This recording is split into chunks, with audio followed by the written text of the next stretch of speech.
The sun was bright in the blue sky as the royal family got ready for their special day out. It was a Tuesday morning, and the air felt fresh and cool. Prince George stood in front of his bedroom mirror, trying to fix his blue tie. He was 10 years old now, and he wanted to look just right. His room was neat, with model airplanes on the shelves and a large map of the world on one wall. George loved geography and often told his family facts about different countries. "George, are you ready?" called his mother from the hallway. "We need to leave in 20 minutes." "Almost ready," George called back. He ran a small comb through his light brown hair one more time. He knew that people would take pictures of him and his family today. He had to look good. In the room next door, 8-year-old Princess Charlotte was spinning around, watching her pretty purple dress flare out. She had picked it herself, after much thought. Charlotte liked fashion and had strong opinions about her clothes. Her long hair was tied back with a matching purple ribbon, and she wore her favorite butterfly clip that sparkled when it caught the light. "Charlotte, have you seen my dinosaur book?" Louis, her 5-year-old brother, poked his head into her room. His shirt was only half tucked in, and his shoelaces were untied. Charlotte sighed. "Louis, you look messy. Come here." She knelt down and fixed his shirt, tucking it in neatly.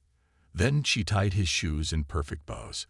Even though Charlotte was sometimes bossy with her little brother, she loved taking care of him. "But my book," Louis said again, his bottom lip sticking out. "I need to show the museum people that I know all about T-Rex."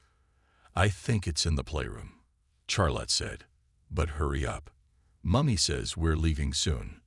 Louis ran off, his feet making loud sounds on the wooden floor. Charlotte shook her head and went back to checking her reflection in the mirror. She practiced her royal wave and her curtsy. She had been working hard on her curtsy, making sure her back stayed straight and her head didn't wobble. Downstairs, the kitchen was busy with staff packing snacks for the children.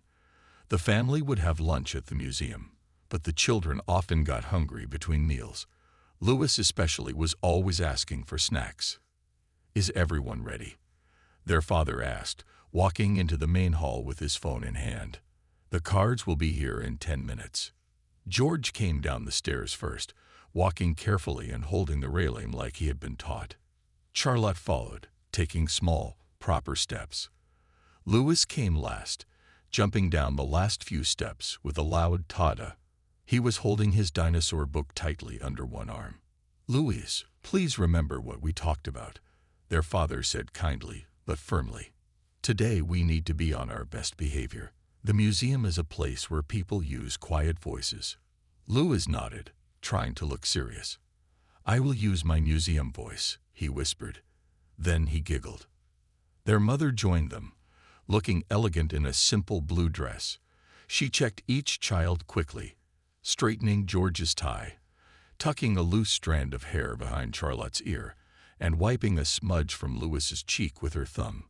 "You all look wonderful," she said, smiling at her children.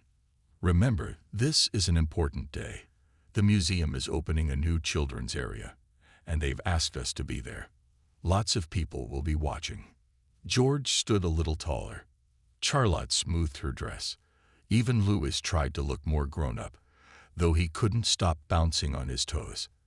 Outside, 3 black cars with tinted windows pulled up to the house.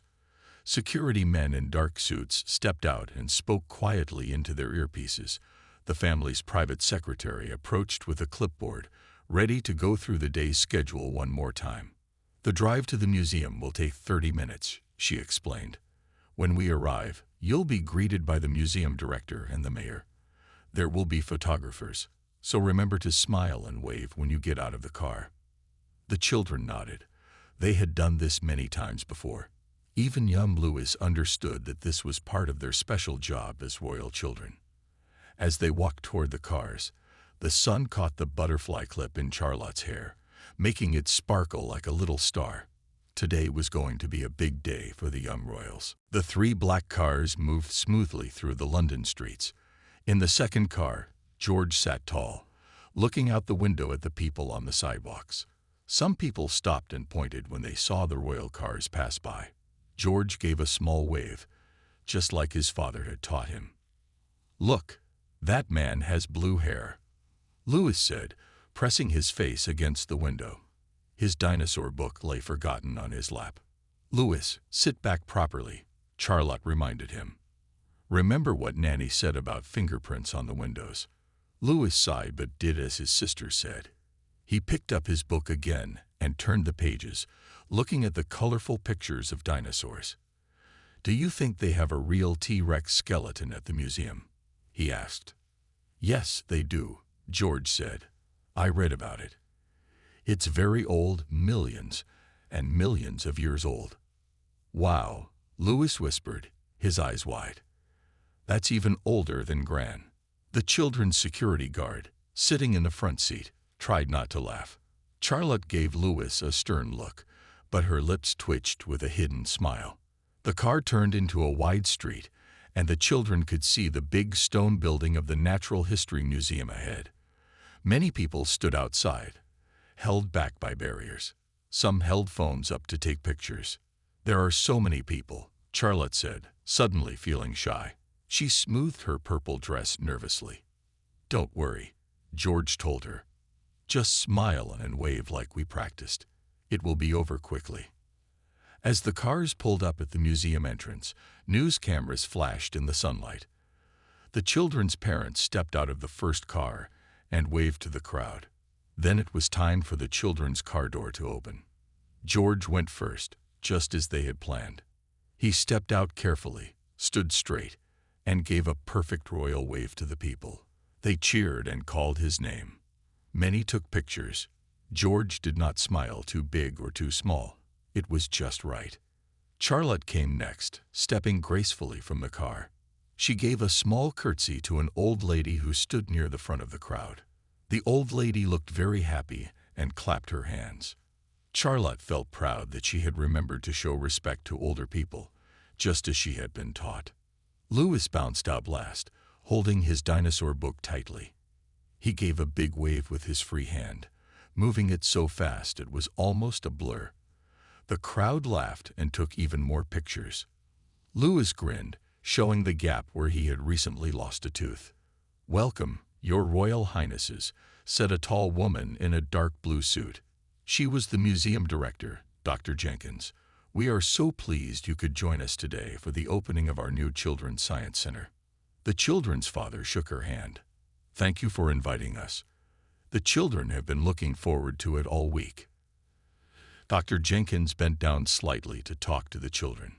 "I hear that Prince Louis is especially interested in dinosaurs," she said with a kind smile. Louis nodded eagerly. "I know all about T-Rex," he said. "Their arms were very small, but their teeth were very big." He held his hands close to his chest to show the tiny arms, then spread his fingers wide next to his mouth to show the teeth. "That's exactly right," Dr. Jenkins said, looking impressed. "Would you like to see our T-Rex first?" "Yes, please," Louis said, jumping up and down. "Louis," his mother reminded him gently, "remember your museum manners." Louis stopped jumping. "Yes, please," he said again, more quietly, but his eyes still shone with excitement. The family followed Dr. Jenkins into the museum's grand entrance hall. The ceiling was very high, and light streamed in through tall windows. In the center stood the huge skeleton of a dinosaur. Louis gasped and grabbed Charlotte's hand. "It's so big," he whispered. George walked close to the information sign and read it carefully. "This is a diplodocus," he told his brother, "not a T-Rex. The T-Rex must be in another room." Charlotte noticed that many people inside the museum were watching them. Some pretended not to look, but they kept glancing over. Charlotte stood a little straighter and remembered to keep her hands clasped in front of her, not fidgeting with her dress like she wanted to. "The new Children's Center is this way," Dr. Jenkins said, pointing down a wide hallway with colorful banners. "We have many exciting exhibits for you to see." As they walked, a small boy in the crowd called out, "Hello, Princess Charlotte." Charlotte turned and gave him a small wave and smile, just as she had practiced many times before. The boy looked so happy that Charlotte felt a warm glow inside. Being a princess was hard work sometimes, but moments like this made it special. The new Children's Science Center was bright and colorful. The walls were painted sky blue, and planets hung from the ceiling. In the middle of the main room stood a large table with many buttons and small screens. "This is our interactive learning table," Dr. Jenkins explained. "Children can touch the screens to learn about space, oceans, animals, and plants." Louis ran to the table right away. His small fingers pressed a blue button, and suddenly, the sound of ocean waves filled the room. The screen showed colorful fish swimming. "Louis," his father said quietly, "remember to wait your turn." Louis stepped back. He noticed other children waiting to use the table. "Sorry," he said to a little girl with red hair who stood nearby. "You can go first." The girl smiled shyly and stepped forward. Louis watched as she pressed buttons and made dolphins jump on the screen. Even though he wanted to play too, Louis stood still and waited patiently. His parents exchanged proud looks. Their youngest was learning. Meanwhile, George and Charlotte moved to a display of moon rocks. George read the information card out loud. "These rocks were brought back from the moon by astronauts in 1972, he read. "They are over 4 billion years old." Charlotte touched the glass case gently. "The moon seems so far away," she said. "Do you think people will live there someday?" "Maybe," George answered thoughtfully. "Scientists are working on it." A museum worker in a red vest approached them. "Would you like to hold a special moon rock?" he asked. "We keep one that visitors can touch." The worker held out a small gray rock in his gloved hand. George went first, taking the rock carefully. "It's lighter than I thought it would be," he said, sounding surprised. Charlotte took her turn next. "It feels smooth on one side and rough on the other," she observed. The worker smiled. "That's very good noticing," he said. "You have careful hands." Charlotte beamed at the praise. She handed the rock back gently, making sure not to drop it. By now, a small crowd had gathered to watch the royal children. Some people took photos with their phones, even though signs said no photography. The children's security guards moved closer, keeping watchful eyes on everyone. Their mother came over. "There will be a small ceremony in 5 minutes," she told George and Charlotte. "We need to find Louis and get ready." They found Louis at a display about dinosaurs. He was talking excitedly to a museum guide, pointing at the huge T-Rex skeleton that towered above them. "And they couldn't run very fast," Louis was saying. "But they were still scary. Their teeth were as big as bananas." The guide looked impressed. "You know a lot about dinosaurs, Your Royal Highness." Louis nodded happily. "I read books about them every night. George helps me with the hard words." George looked pleased at the mention of his health. He placed a hand on Louis's shoulder. "It's time for the ceremony now," he said. "We need to go." Louis looked disappointed, but didn't argue. The 3 children followed their parents to a red ribbon stretched across the entrance to another room.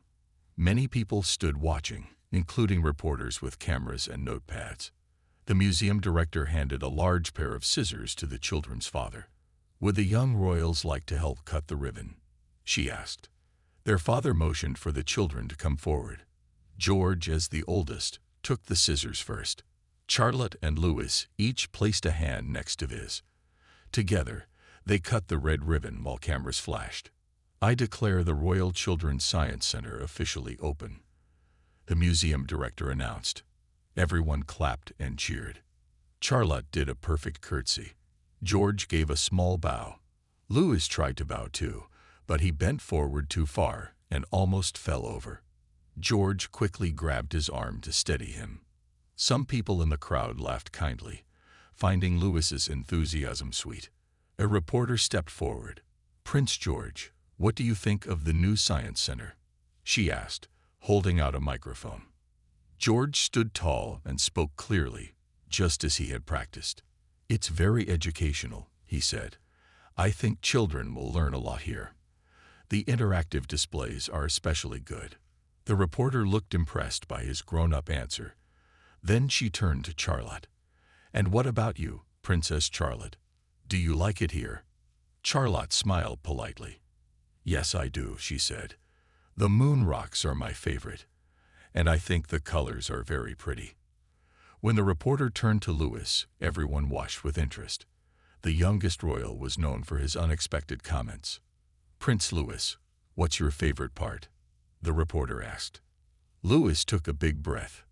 The dinosaurs, he said loudly. They're so big, and they lived a long, long, long time ago. He spread his arms wide to show how big they were. After lunch, the royal family moved to the butterfly garden. This special room was warm and filled with green plants.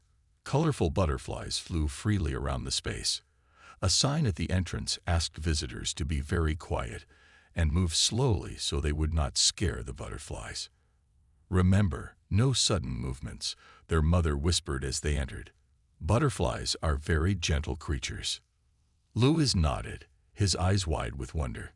He walked on tiptoe, trying his best to be quiet. Charlotte smiled at her little brother's efforts. She loved butterflies and had pictures of them in her bedroom at home. The garden path wound through tall plants and small trees. Butterflies of all colors flew around them. Blue ones, yellow ones, and orange ones with black spots. Some butterflies rested on flowers, slowly opening and closing their wings. Look at that one, George whispered, pointing to a large blue butterfly on a leaf near his head. Its wings are as blue as the ocean. A museum guide in a green shirt approached them. That's a blue morpho butterfly, she said softly. It comes from the rainforests of South America. It's beautiful, Charlotte said. She held out her finger very still near the butterfly, hoping it might land on her. The blue morpho stayed on its leaf, but a small yellow butterfly flew over and landed on Charlotte's shoulder instead. Oh, Charlotte gasped in delight. She stood perfectly still, not wanting to scare it away. The butterfly's wings moved slowly up and down. Charlotte's made a new friend, their father said with a smile. The museum guide took a picture with her camera to remember this special moment. Louis watched with big eyes. I want a butterfly friend too, he whispered.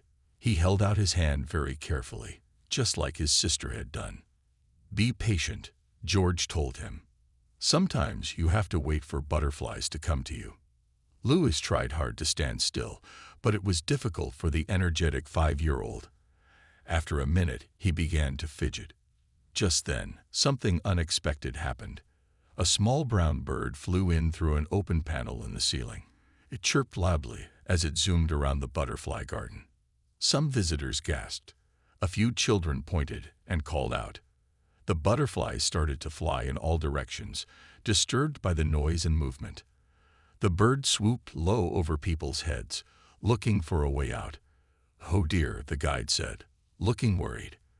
The bird must have found its way in from outside. Louis jumped in surprise when the bird flew close to him. Charlotte's butterfly friend flew away from her shoulder. The garden, which had been so peaceful, was now full of confusion. But the royal children did not panic. George stepped in front of his brother and sister, like he was protecting them. Charlotte gently put her hand on Louis's shoulder to keep him calm. Perhaps we should move to the side, Charlotte suggested quietly to the guide, to give the bird more space. The guide looked relieved at Charlotte's sensible idea. Yes, that would be helpful. If everyone could please move slowly to the exit. George led the way, walking calmly toward the door. Charlotte followed, guiding Louis with her hand still on his shoulder. Louis wanted to watch the bird, but he followed his siblings' example and walked quietly away.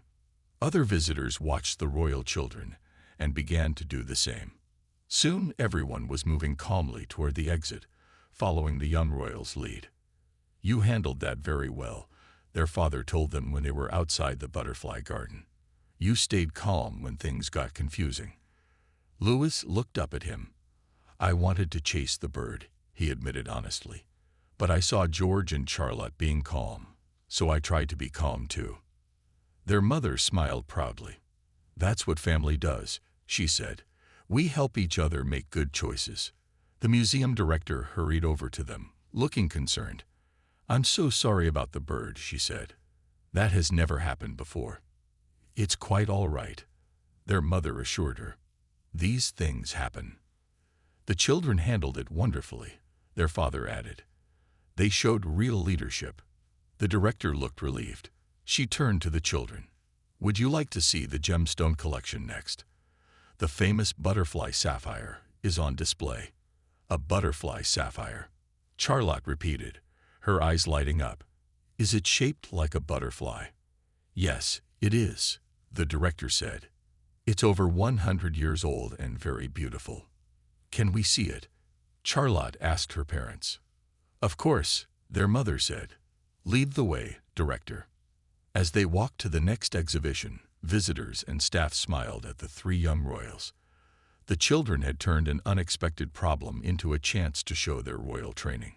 Even Louis was walking with his head held high, proud that he had been brave during the bird excitement. The gemstone room was dark, with small lights shining on glass cases. Each case held beautiful gems of different colors. The walls were painted dark blue, making the lit-up gems look even brighter. "Wow," Louis whispered, pressing his nose against a glass case. "These rocks are so shiny." "They're not just rocks, Louis," George explained. "They're gems. They formed deep in the earth over many, many years." A tall man in a black suit approached them. He wore white gloves and had a small key hanging from a chain on his belt. "I'm Mr. Parker, the keeper of the royal gems," he said with a small bow. "It's an honor to show you our collection." Mr. Parker led them to a special case in the middle of the room. Inside, on a dark blue pillow, sat a large blue gemstone carved into the shape of a butterfly. The light made it sparkle and shine. "This is the butterfly sapphire," Mr. Parker said. "It was found over 100 years ago and given to your great-great-grandmother as a gift." "It's beautiful," Charlotte said, her eyes wide with wonder. "The wings look so real." "It's my favorite piece in our collection," Mr. Parker admitted. "The artist who carved it spent 2 years making it perfect." Louis tilted his head. "If it belonged to our great-great-grandmother, why is it here and not at our house?" The adults laughed softly at Louis's direct question. Their father bent down to explain. "The royal family sometimes loans special items to museums so everyone can see them and learn about their history." Louis nodded, though he still looked a bit confused. "But we get it back later." "Yes, someday," his father said, smiling at his son's concern. Mr. Parker guided them around the room, showing them more beautiful gems. There were red rubies, green emeralds, and clear diamonds that sparkled like stars. George listened carefully to all the facts Mr. Parker shared. Charlotte asked questions about how the gems were found and cut. Louis tried to pay attention, but the room was dark and warm, and he started to get sleepy. "Are you tired, Louis?" Charlotte asked, noticing her little brother yawning. "No," Louis said quickly. "I'm being a good listener." But a moment later, he yawned again. Their mother came over and took Louis's hand. "Perhaps we should take a short break," she suggested. "There's a small garden outside where we could sit for a few minutes." The museum director nodded. "Of course. The royal children have been so attentive all day. A break would be good." They walked through a side door into a small private garden. It had benches, flowers, and a small fountain in the middle. The sound of the water was peaceful. Louis sat down on a bench and leaned against his mother. "You've all done very well today," their father told them. "We're proud of how you've represented the family." George stood tall at the praise. "The museum is very interesting," he said. "I've learned a lot of new things." Charlotte nodded in agreement. "I like the butterflies best," she said, "and the sapphire." Louis was quiet for a moment, thinking about his favorite part.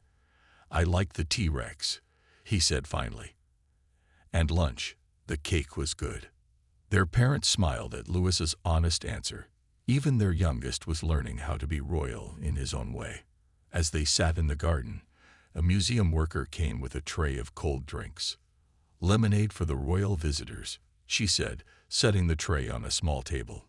"Thank you," all three children said together. They had been taught to always thank people who helped them. George took his glass carefully, holding it with both hands. Charlotte took a small sip and said, "It's very good." Louis drank his quickly and had a lemonade mustache on his upper lip afterward. Charlotte giggled and handed him a napkin. While they enjoyed their drinks, their father checked his watch. "We have the art room next," he said. "The children from the local school should be there by now." "Oh yes," the museum director said. "The children have made special art to welcome the royal family. They're very excited to meet you." "Will they want to shake hands?" Louis asked, looking a bit worried. He was still learning the proper way to shake hands without squeezing too hard or too soft. "Maybe," his mother said. "Just remember what we practiced. Look them in the eye, smile, and say, 'Pleased to meet you.'" Louis practiced the words quietly. "Pleased to meet you. Pleased to meet you." George noticed his brother's worry. "You'll do fine," he said kindly. "I was nervous about shaking hands when I was your age too." Louis looked surprised. "You were, but you're not scared of anything." George smiled. "Everyone gets nervous sometimes. The trick is to take a deep breath and remember your training." Charlotte nodded. "And if you forget what to say, just smile. A smile is always good." The gemstone room was dark, with small lights shining on glass cases. Each case held beautiful gems of different colors. The walls were painted dark blue, making the lit-up gems look even brighter. "Wow," Louis whispered, pressing his nose against a glass case. "These rocks are so shiny." "They're not just rocks, Louis," George explained. "They're gems. They form deep in the earth over many, many years." A tall man in a black suit approached them. He wore white gloves and had a small key hanging from a chain on his belt. "I'm Mr. Parker, the keeper of the royal gems," he said with a small bow. "It's an honor to show you our collection." Mr. Parker led them to a special case in the middle of the room. Inside, on a dark blue pillow, sat a large blue gemstone carved into the shape of a butterfly. The light made it sparkle and shine. "This is the butterfly sapphire," Mr. Parker said. "It was found over 100 years ago and given to your great-great-grandmother as a gift." "It's beautiful," Charlotte said, her eyes wide with wonder. "The wings look so real." "It's my favorite piece in our collection," Mr. Parker admitted. "The artist who carved it spent 2 years making it perfect." Louis tilted his head. "If it belonged to our great-great-grandmother, why is it here and not at our house?" The adults laughed softly at Louis's direct question. Their father bent down to explain. "The royal family sometimes loans special items to museums so everyone can see them and learn about their history." Louis nodded, though he still looked a bit confused. "But we get it back later." "Yes, someday," his father said, smiling at his son's concern. Mr. Parker guided them around the room, showing them more beautiful gems. There were red rubies, green emeralds, and clear diamonds that sparkled like stars. George listened carefully to all the facts Mr. Parker shared.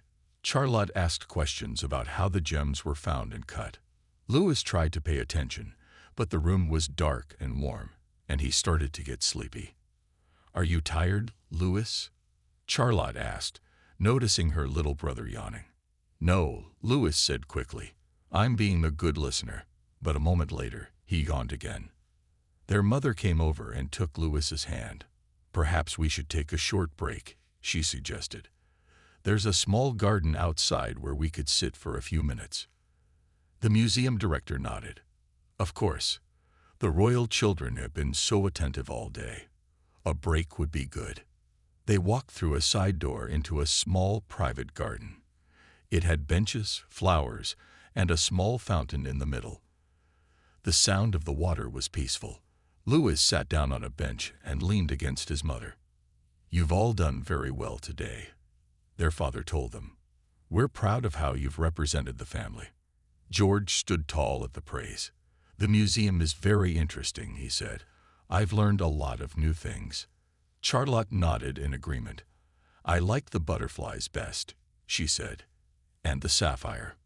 Louis was quiet for a moment, thinking about his favorite part. I liked the T-Rex, he said finally. And lunch. The cake was good. Their parents smiled at Louis's honest answer. Even their youngest was learning how to be royal in his own way. As they sat in the garden, a museum worker came with a tray of cold drinks. Lemonade for the royal visitors, she said, setting the tray on a small table. Thank you, all three children said together. They had been taught to always thank people who helped them. George took his glass carefully, holding it with both hands. Charlotte took a small sip and said, "It's very good." Louis drank his quickly and had a lemonade mustache on his upper lip afterward. Charlotte giggled and handed him a napkin. While they enjoyed their drinks, their father checked his watch. "We have the art room next," he said. "The children from the local school should be there by now." "Oh yes," the museum director said. "The children have made special art to welcome the royal family. They're very excited to meet you. Will they want to shake hands?" Louis asked, looking a bit worried. He was still learning the proper way to shake hands without squeezing too hard or too soft. "Maybe," his mother said. "Just remember what we practiced. Look them in the eye, smile, and say pleased to meet you." Louis practiced the words quietly. "Pleased to meet you. Pleased to meet you." George noticed his brother's worry. "You'll do fine," he said kindly. "I was nervous about shaking hands when I was your age too." Louis looked surprised.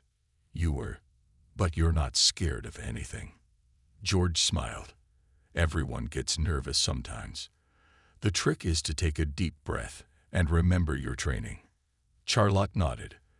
"And if you forget what to say, just smile. A smile is always good." After their break, the royal family walked to the art room. This large room had tall windows that let in lots of light. Colorful paintings and drawings covered the walls. In the middle of the room stood 20 children in blue school uniforms. Their teacher, a woman with curly red hair, stood with them. When the royal family entered, the school children stood very straight. Some of them looked nervous, others smiled with excitement. Their teacher stepped forward. "Your Royal Highnesses," she said with a deep curtsy, "my students are very happy to meet you today. They have made special art to welcome you." The royal children's mother smiled warmly. "How wonderful. We love children's art." The teacher turned to her students. "Class 3B, please show your artwork." Each child held up a painting. The painting showed the museum, the royal family, and famous London places like Big Ben and Buckingham Palace. The colors were bright, and the drawings showed how hard the children had worked. "These are excellent," the royal children's father said. "You are all very talented artists." The school children beamed with pride. Their teacher asked them to introduce themselves one by one. A little boy with glasses went first. "I'm Henry," he said, his voice shaking a little. "I painted the dinosaur skeleton because I love dinosaurs." He held up his painting of the museum's famous Diplodocus. "I love dinosaurs too," Louis said excitedly, forgetting he was supposed to wait his turn to speak. His mother gave him a gentle look, and Louis whispered, "Sorry." Henry smiled, happy that Prince Louis liked the same things he did. One by one, the school children introduced themselves and showed their art. George, Charlotte, and Louis listened carefully to each child's name and looked at their paintings with interest. They had been taught that everyone deserves attention and respect. A small girl with dark braids was the last to speak. "I'm Lily," she said in a quiet voice, "and I painted Princess Charlotte with butterflies because I read that she likes them." She held up a painting of a girl in a purple dress surrounded by colorful butterflies. Charlotte's face lit up. "That's beautiful, Lily. You painted my dress the right color too." She stepped forward to look more closely at the painting. "The butterflies look so real. You must have worked very hard on this." Lily nodded, her eyes wide with happiness that the princess liked her painting. The teacher clapped her hands softly. "Now, children, you may give your gifts to the royal family." 3 students stepped forward, carrying a large painting on thick paper. It showed the museum building with the words, "Welcome Royal Visitors," painted in big letters at the top. All the children in the class had signed their names at the bottom. "We made this together," explained a tall boy named Marcus. Everyone helped. George, as the oldest royal child, stepped forward to accept the gift. "Thank you very much," he said clearly. "We will hang this in our schoolroom at home to remember our visit." The school children looked thrilled at the idea of their painting hanging in a royal schoolroom. "Would you like to see our art project?" Charlotte asked Lily and the other children. She pointed to a table in the corner where paper, colored pencils, and markers had been set up. The museum director explained, "We thought the royal children might like to make art with the school children. It's a chance for them to create something together." The school children looked excited but unsure what to do. Louis broke the ice by running to the table. "Let's draw dinosaurs," he suggested. "And butterflies," added Charlotte. "And space rockets," George said, following his siblings. Soon all the children, royal and non-royal, were sitting together at the table. They shared pencils and markers, talking and laughing as they drew. The grown-ups stood back, watching with smiles as the children worked together. Louis sat next to Henry, both boys drawing big toothy dinosaurs. Charlotte and Lily made butterfly pictures side by side. George helped a smaller boy named Jamie draw a space rocket, showing him how to make the pointy top. "Look at my T-Rex," Louis said proudly, holding up his drawing. The dinosaur had a very big head and tiny arms. It wasn't perfect, but Louis had tried his best. "That's really good," Henry said. "You made the arms the right size. Really small." Louis smiled happily. He liked making new friends who shared his interests. The royal children's mother watched with a warm heart. These moments when her children could just be children, making friends and having fun, were precious. They were learning to be royal, yes, but they were also learning to connect with people from all walks of life. After the art session, it was time for afternoon tea in the museum's Victorian garden. This beautiful garden was at the back of the museum. It had old stone walls covered with climbing plants. In the middle stood a large white tent with tables and chairs inside. "What a lovely setting," their mother said as they entered the garden. Museum staff had set the tables with white tablecloths, pretty china cups, and silver teapots. Small plates held tiny sandwiches, scones, and colorful cakes. "Please take any seat you like," the museum director told the royal family. George pulled out a chair for his mother before sitting down himself. He had seen his father do this many times. Charlotte sat with her back straight and placed her napkin neatly on her lap. Louis climbed onto his chair and looked with big eyes at all the treats on the table. "Remember, smallest sandwich first," their father reminded them quietly. This was the proper way to eat at afternoon tea. A waiter in a black suit poured tea for the adults and apple juice for the children. George and Charlotte said thank you right away. Louis was looking at the cakes and had to be nudged by Charlotte before he remembered his manners, and thanked the waiter too.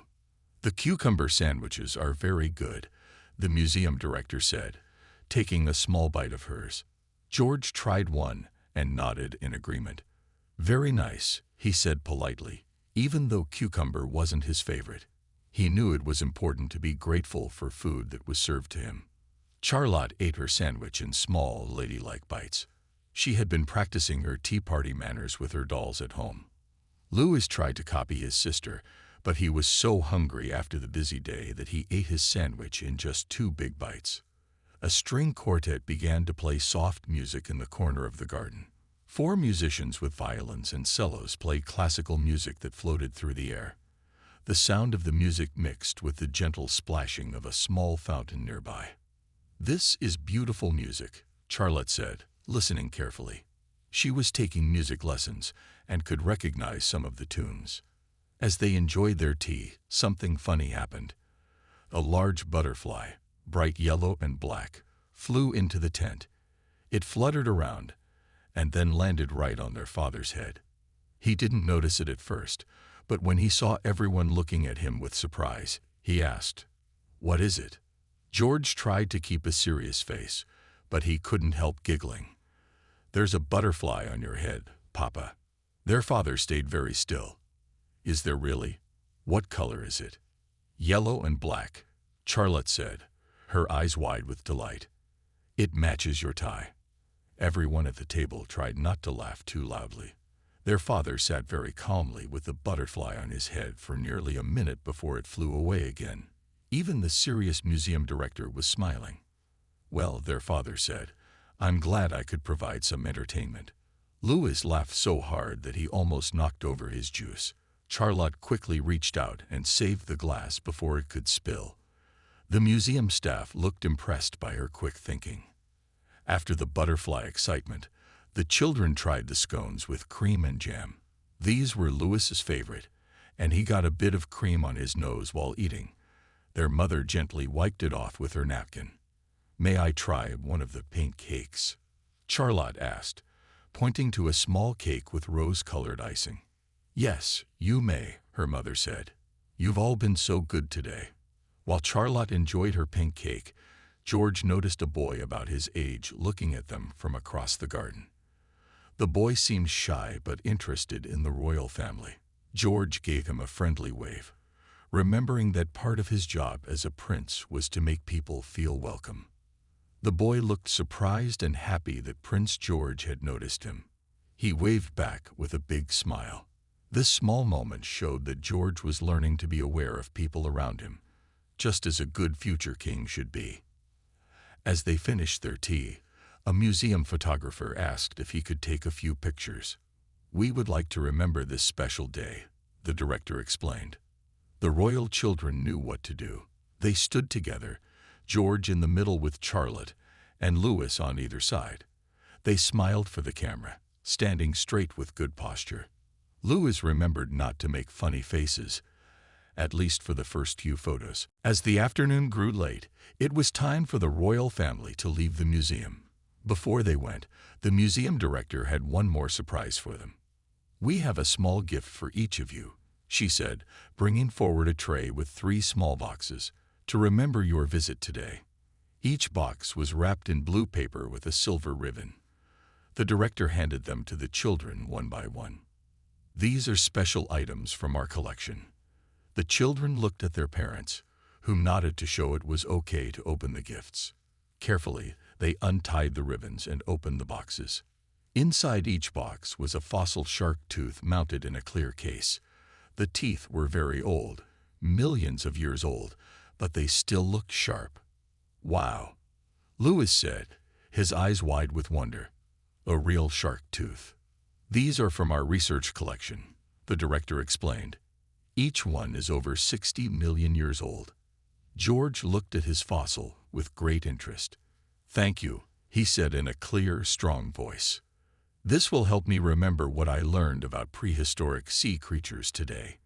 He shook hands with the director, making good eye contact like he had been taught. Charlotte stood up from her chair and gave a perfect curtsy. "Thank you very much," she said sweetly. "I will keep it with my special things." Her voice was clear and confident, just like a princess should be. Louis was so excited about his shark tooth that he almost forgot his manners. He hugged the box to his chest for a moment, then remembered what he should do. He gave a small bow that was a bit wobbly but very sincere. "Thank you for the shark tooth," he said, "and for showing me the dinosaurs." The director smiled warmly at the young prince. "You're very welcome, Your Royal Highness. I'm glad you enjoyed the dinosaurs." It was now time to say goodbye to everyone at the museum. The children shook hands with the staff members who had guided them throughout the day. They remembered to use names when they could, saying things like "Thank you, Dr. Jenkins," or "Goodbye, Mr. Parker." Using people's names was something their parents had taught them was important and respectful. As they walked through the main hall toward the exit, many visitors stopped to watch them go. Some took pictures with their phones. The children had been told this would happen, and they knew to keep walking calmly and not to stare back at people. "You've all done so well today," their mother said quietly as they neared the doors. "Just a few more minutes and then we'll be in the car." Outside, the museum had a beautiful garden with flowers and trees. Their father suggested they walk through this garden on the way to their cars. This would give the public a chance to see the royal family, something that was part of their duty. "Remember, normal walking pace, small waves if you want to, and smiles," their father reminded them. The children nodded. They had practiced this many times. George walked with his shoulders back and his head held high. Charlotte kept her hands clasped neatly in front of her dress. Louis tried to copy his brother and sister, though he found it hard not to skip or jump. As they walked through the garden, people on both sides of the path took pictures and waved. Some called out the children's names. The young royals gave small, polite waves back. Then something unexpected happened. A small brown and white dog ran up to the garden fence, wagging its tail and barking happily. Louis's face lit up with joy. He loved dogs. Without thinking, he waved excitedly at the dog, breaking his royal pose. George and Charlotte might have reminded their little brother about proper behavior, but instead they both smiled and waved at the dog too. It was such a cute dog with floppy ears and a friendly face. Their parents watched with warm smiles. Yes, their children were learning to be royal, with all the rules and duties that came with it. But they were also just children who loved things like dogs, butterflies, and dinosaurs. The family reached their cars and prepared to leave. As they stood together for one last photo, Louis whispered something to George and Charlotte that made them all laugh. The photographers caught this perfect moment. 3 young royals showing that they could be both proper and playful. In the car on the way home, Louis fell asleep with his shark tooth fossil box still clutched in his small hand. Charlotte looked out the window, thinking about the butterflies she had seen. George sat tall, already looking forward to telling his tutor about all the new facts he had learned. It had been a perfect day. The young royals had shown their poise and style, making their family proud. But most importantly, they had been themselves. 3 normal children having an extraordinary adventure.